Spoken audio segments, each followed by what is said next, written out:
Yeah, so watching the game on this past Sunday against the Rams, The Packers game. Yes. 2 weeks ago, we were in here and you were saying like you thought the Packers were on the verge of kind of like, and I'm not pulling receipts. I just want to say like this is kind of like what I was reiterates what I was saying then when you were saying like they were on the verge of being like a no-fly zone. It's like they have these spurts where it's like they can't stop a nosebleed, and it does feel like they're very much dependent on their ability to take the football away, which they've been doing a very good job High of. clip. But like that's a very boom or bust kind of approach to defense. And it's like if you can't consistently get off the field, which they had a really hard time doing, they were in a lot of third and short situations, which again is kind of advantageous to the offense. Like if you suddenly drop the interceptions, or you have a running back that's a little bit more sure-handed, or you don't have the center throwing, snapping the ball over the quarterback's head, like these are all things that they've benefited from in the first 5 weeks of the season, and like that's helped them stop the other team enough. But if you can't get stops and get off the field and make them punt, that rail eventually will run dry. Like you're not going to get lucky in perpetuity. So like I'm just concerned that we haven't seen the strides yet, but I do understand that it's early. Hafley hasn't installed like all of this stuff, so I'm not sounding the alarm, but it's just something that I've noticed, and it's getting even more stark. It feels like the further that we go along. I don't think that's unfair to point out. I think that the pass rush has been a disappointment. Rashawn Gary, Kenny Clark in particular, LVN, been inconsistent. The secondary has some question marks at times as well, which has been what's the word? Exacerbated. Yes, by the fact that Jair Alexander has been hurt the last 2 games and putting Nixon on the boundary, and he's not a great boundary cornerback. Some would argue he's not that great in the slot either, but that's neither here nor there at the moment.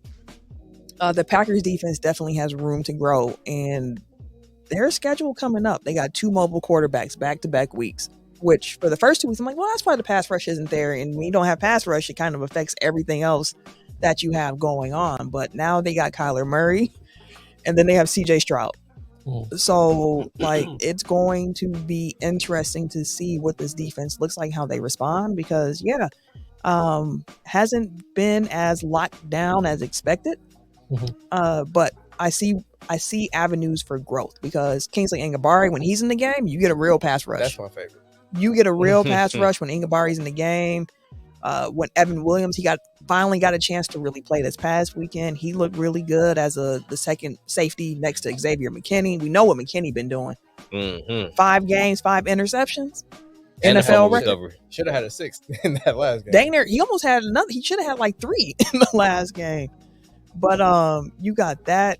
And then you have like Javon Bullard, another rookie safety who they put in the slot a lot this week out of necessity, but like he looked good in the slot. He looks good close up to the line of scrimmage, being able to hit people. So all that said, there are some young pieces on that Packers defense. Edgerrin Cooper's another one where it's like, I think as the snaps increase for some of these younger guys and you get Jair Alexander back, you'll see a difference. But you would hope that some of the big money players from the Packers, like a Rashawn Gary and Kenny Clark, start to show up, because they getting paid to show up and they haven't been so far. Agree.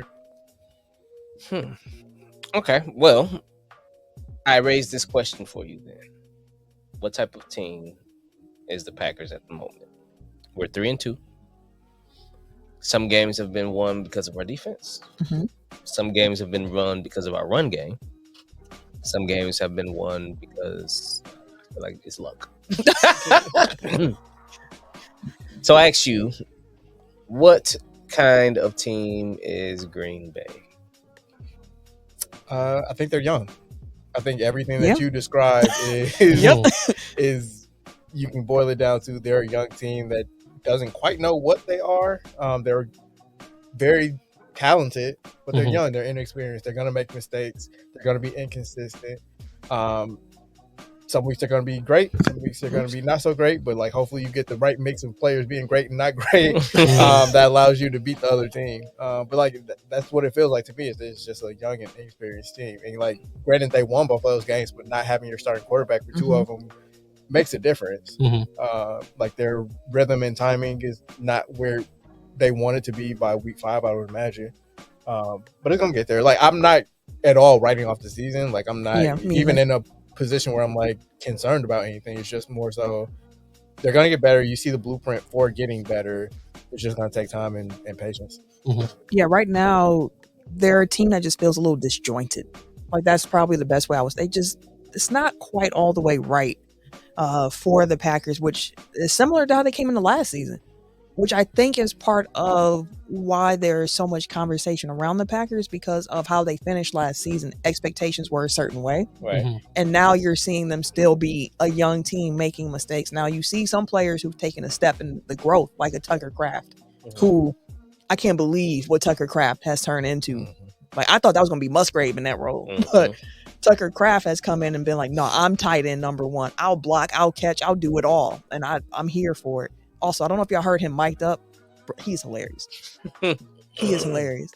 He be telling opposing players that he's gonna burn their childhood house down. Like I did see that. like he one of them ones. But like, yeah, I just think it's still disjointed, and I think expectations on this team has some outside people feeling like they're underachieving, which I wouldn't argue with. You just hope to start seeing them stack good games on top of each other. You hope to start seeing the offense not needing until the second half to get going. You're hoping to see the pass rush come through, which is more bets than anything else there. You're hoping to see the secondary settle down, settle in. Yeah, so at this point, disjointed team is what I would say, Tim, but you still see the potential in them. If you want to look at things optimistically, like they actually were in all 5 games. Yeah, like, they were. They probably should have won the Philadelphia game, and they made a furious comeback against Minnesota. So like they're like 2 or 3 impact plays away from being undefeated at this point. 2 or 3 field goals. Yeah.